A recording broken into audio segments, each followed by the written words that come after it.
My name is Lily. I am 27 years old. My life is not happy.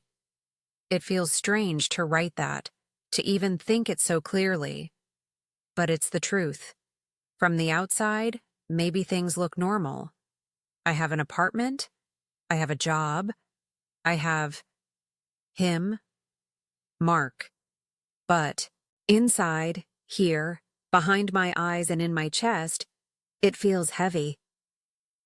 Every night, when the apartment is dark and quiet, I cry. Not loud crying, never loud.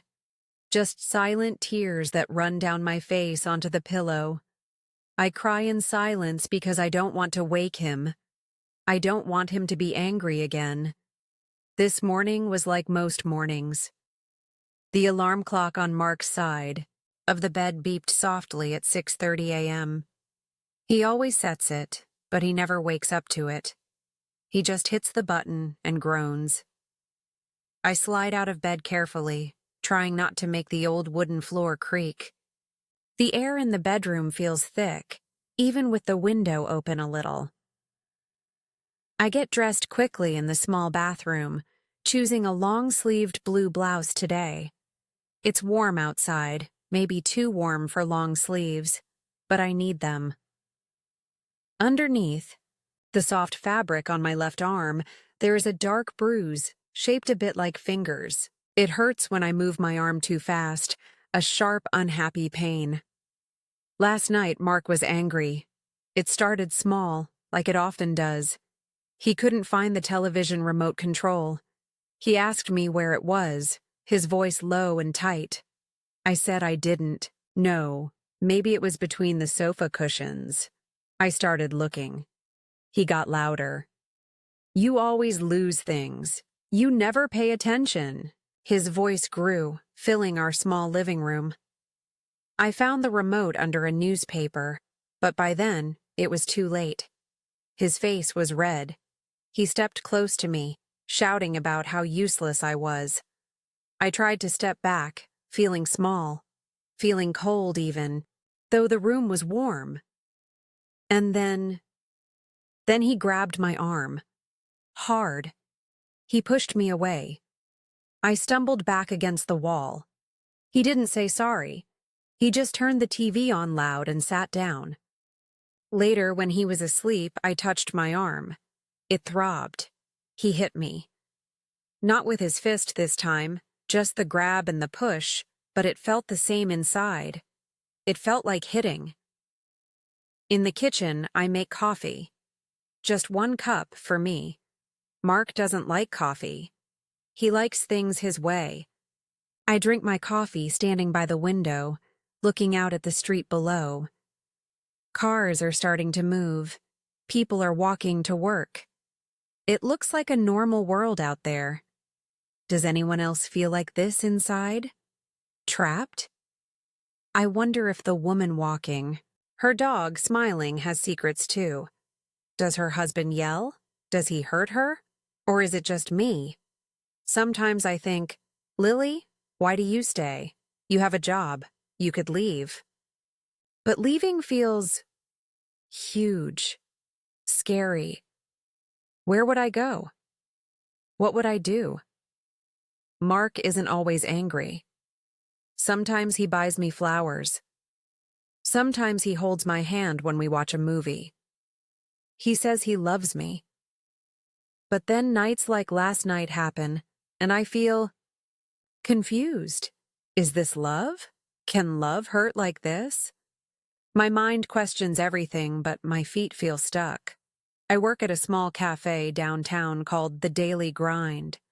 It's usually busy in the mornings. People want coffee, pastries, a quick breakfast. Before work, I like my job, most days. My boss, Mr. Henderson, is kind. My colleague, Sarah, is friendly. She has bright eyes and laughs easily. When I'm at work, I have to smile. Good morning. What can I get for you? I say it maybe 50 times. I pour coffee, steam milk, handle money. My arm aches when I lift the heavy milk jugs, but I try not to show it. I keep my sleeve pulled down. I focus on the tasks, wipe the counter, fill the sugar bowls, make change. It helps me forget, just for a little while. But sometimes, Sarah looks at me for a moment too long. Today, during a quiet time around 10 a.m., she was leaning against the counter near me. "Lily," she said softly, "are you okay? You seem quiet today. More than usual." My heart jumped a little.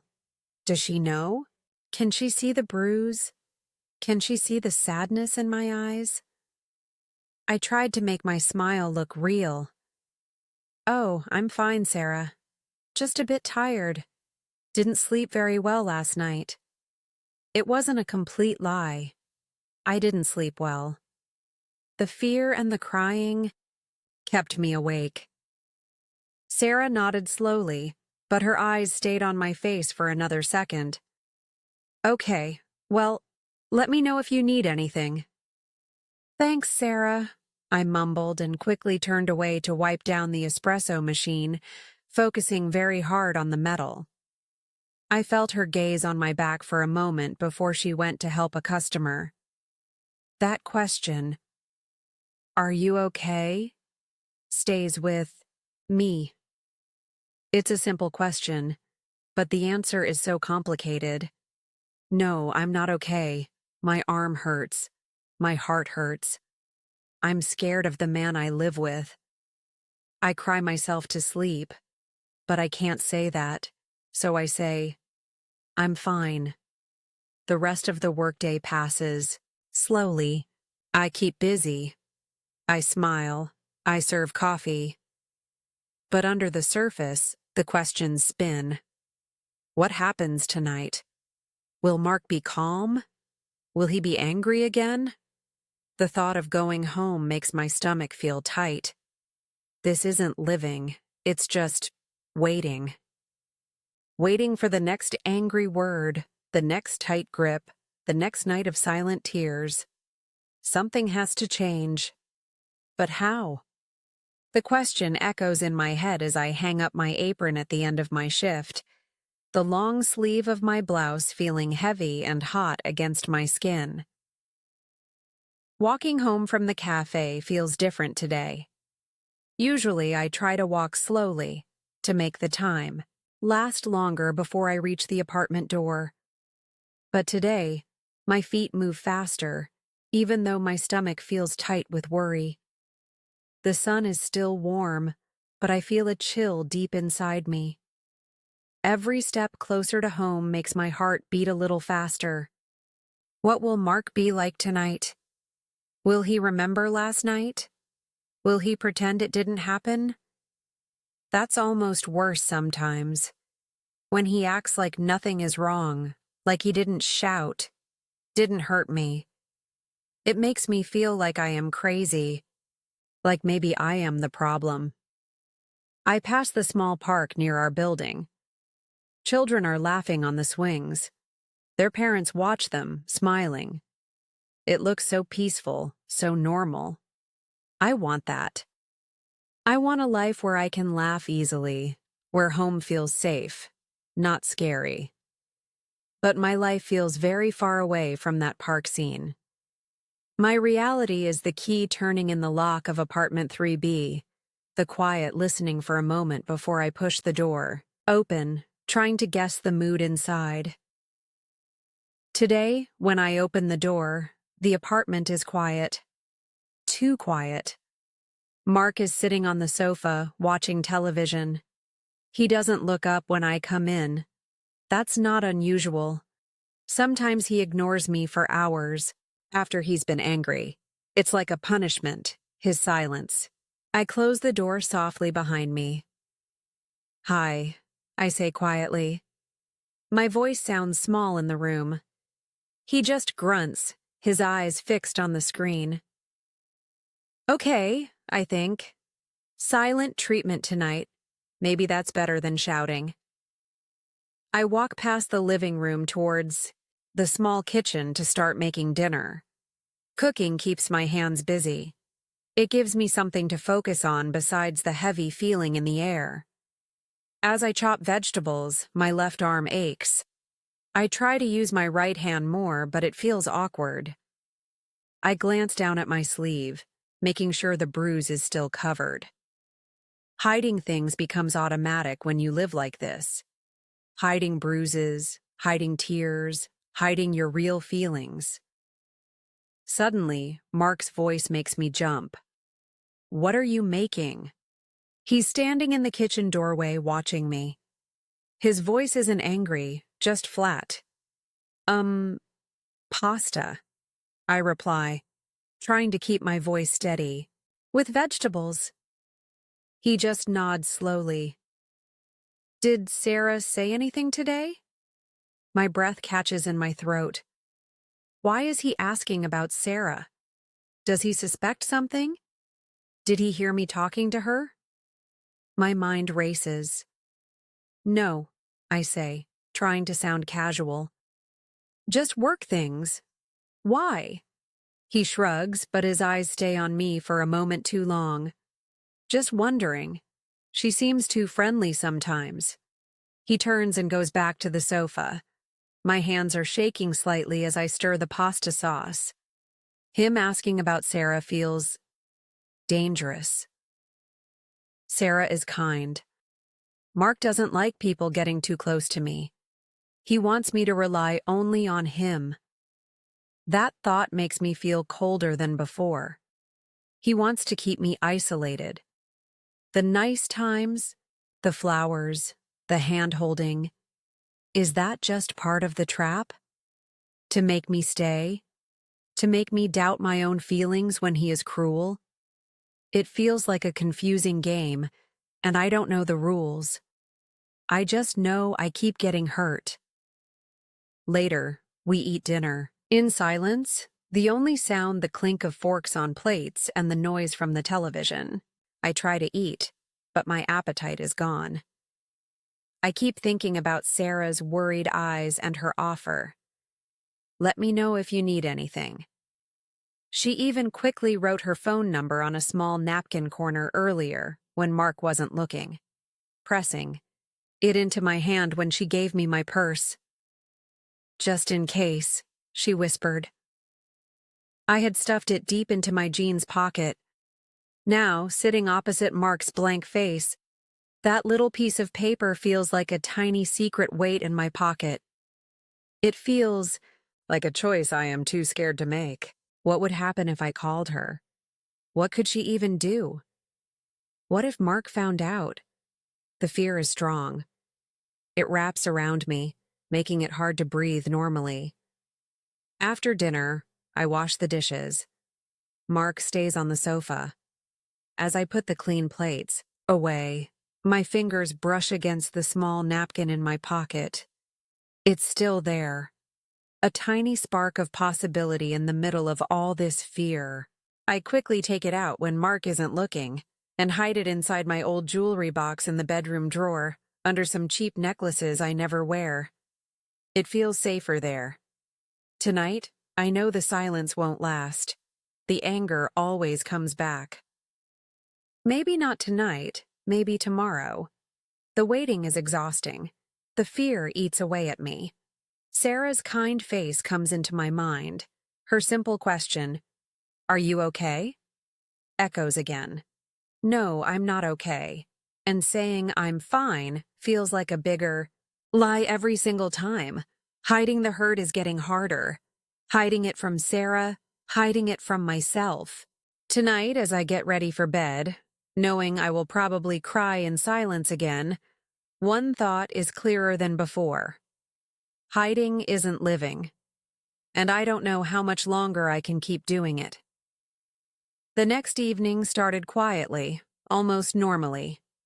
Mark came home from his job.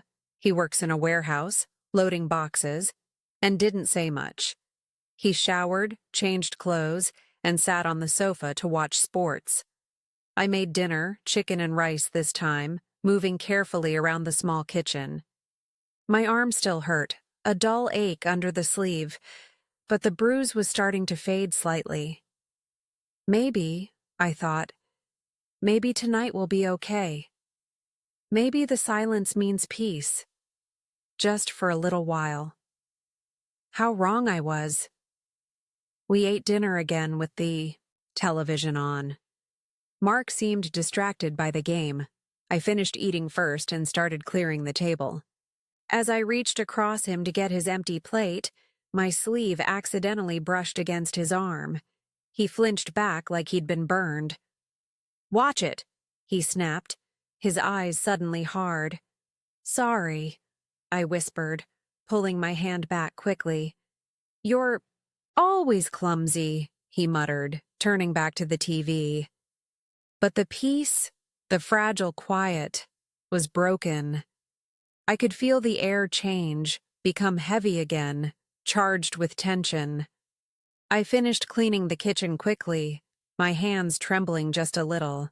I tried to stay out of his way, reading a book quietly on the old armchair in the corner of the living room, but he couldn't let it go. After his show finished, he stood up and walked towards me. I kept my eyes on my book, pretending to read, but my heart was pounding. He stopped right in front of me, blocking the light. "What were you and Sarah whispering about today?" he demanded. His voice was low, dangerous. I looked up, startled. "Nothing. We weren't whispering. I told you, just work." My mind went blank with panic. Had he seen Sarah give me the napkin yesterday? Was that why he asked about her? "Liar," he said, his voice rising. "I know she talks about me. I know she tells you things. You think I'm stupid?" "No, Mark, really," I pleaded. "She doesn't say anything bad. We just talk about customers, coffee orders." "You think she's your friend? You think she can help you?" He sneered. Then his eyes narrowed and fixed on my left arm, the one I instinctively tried to protect. "What's wrong with your arm? You've been hiding it." Before I could answer, he reached out and grabbed my left wrist, yanking my arm straight. Pain shot through the bruise, sharp and intense. I cried out, "Stop! Please, Mark! You're hurting me!" He tightened his grip, his face close to mine, his eyes filled with anger. "Did I do this?" he asked, shaking my arm slightly. "Or did you bump into something again? You're always so careless." Tears welled up in my eyes, from the pain and the fear, but also from something else. A sudden, burning anger inside me. He knew. He knew he had hurt me, and he was trying to twist it, to make it my fault. In that moment, looking into his angry eyes, seeing the way he hurt me without care, something inside me snapped. It was like a dam breaking. "You did this," I choked out, the words tasting bitter. "You hurt me. Last night, and now again. This isn't love. This isn't normal." He looked surprised for a second, maybe because I rarely fought back with words.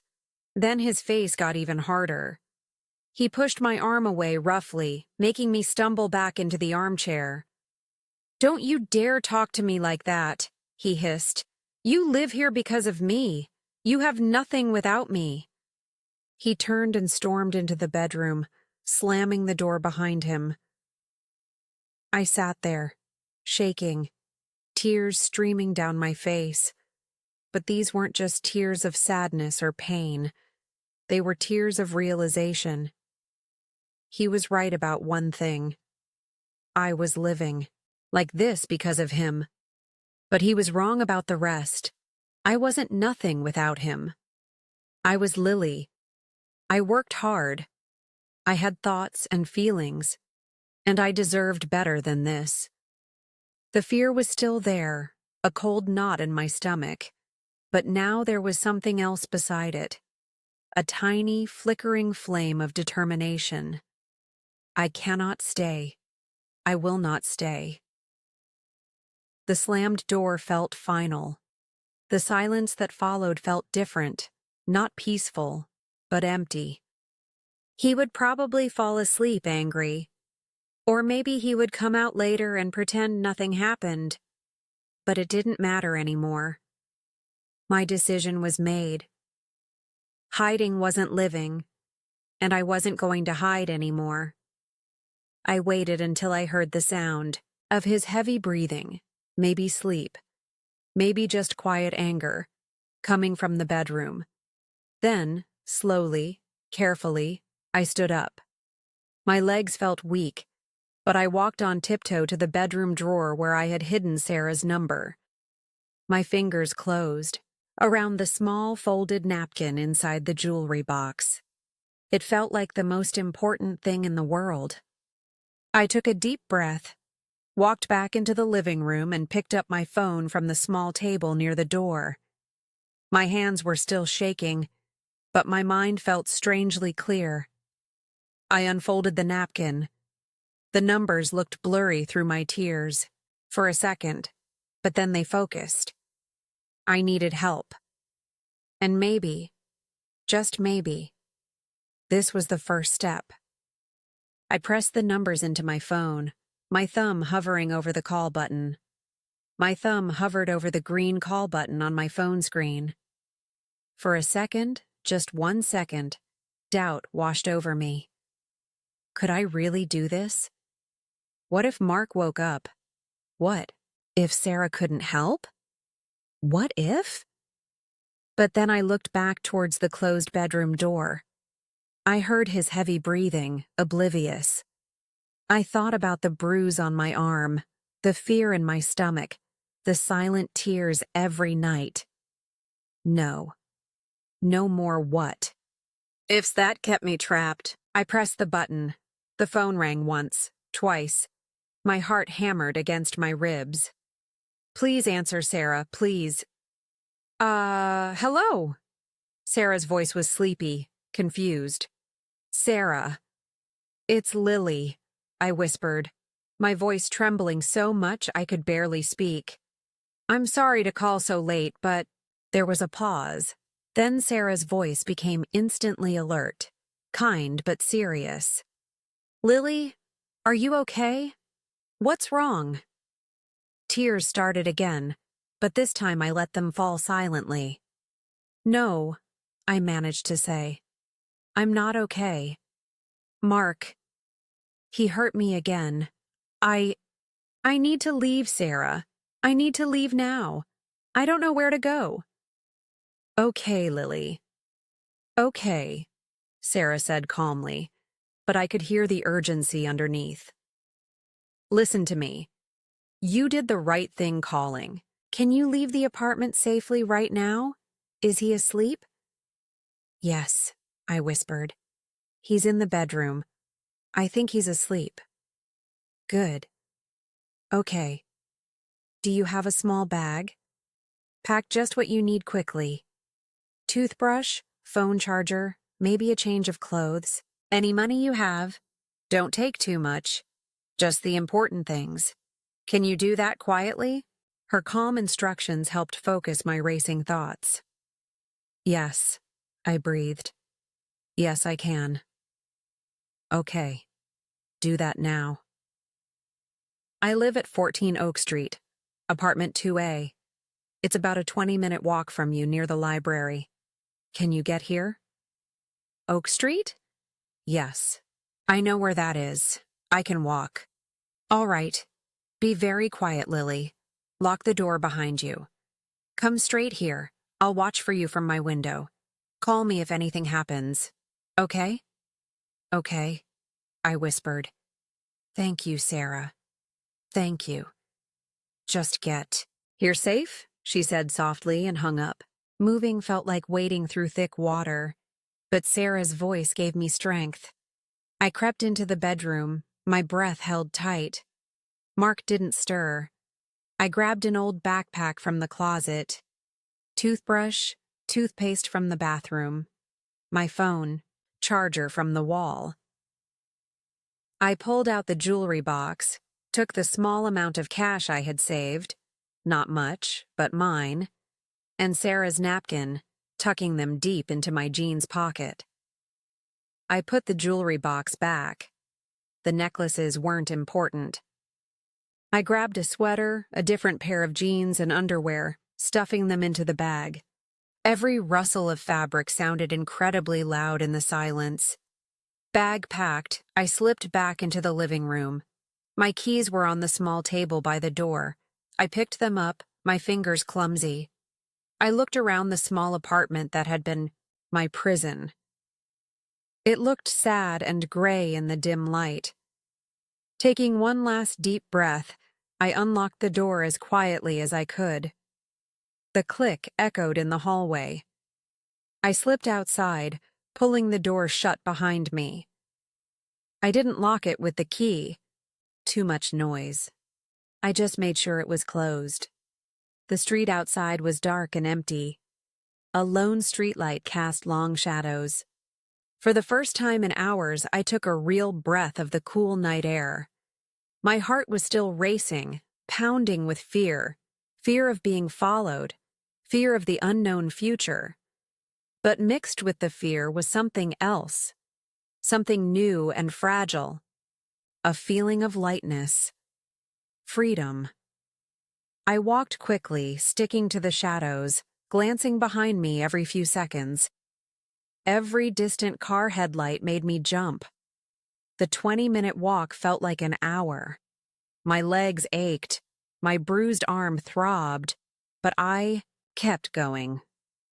Oak Street. Number 14. A small, clean apartment building. I saw a light on in a second-floor window. As I reached the entrance, the door buzzed open immediately. Sarah was waiting at the top of the short stairs, her expression full of worry and kindness. She didn't say much, just reached out and took my small bag, then gently guided me inside. Her small, warm apartment. It was simple, decorated with colorful pictures and plants. It felt safe. "You made it," she said softly, closing and locking her door. "You're safe now, Lily." She led me to her small sofa. "Sit down. Can I get you some tea or water?" "Tea would be nice," I managed to say, sinking onto the cushion. The tension I had been holding for so long started to release, and I began to shake uncontrollably. Sarah put a comforting hand on my shoulder for a moment before going to the kitchen. "Tonight, I am not in that apartment. I am not crying in silence while Mark sleeps nearby. I am sitting on Sarah's sofa, drinking warm tea, wrapped in a blanket she gave me. I am safe, at least for tonight." My life was full of pain, hidden behind smiles, and long sleeves. Leaving was the hardest, scariest thing I have ever done. Looking back, I see how fear kept me stuck, how his moments of kindness confused me. But tonight, I chose myself. I listened to that small, rational voice inside that knew this was wrong.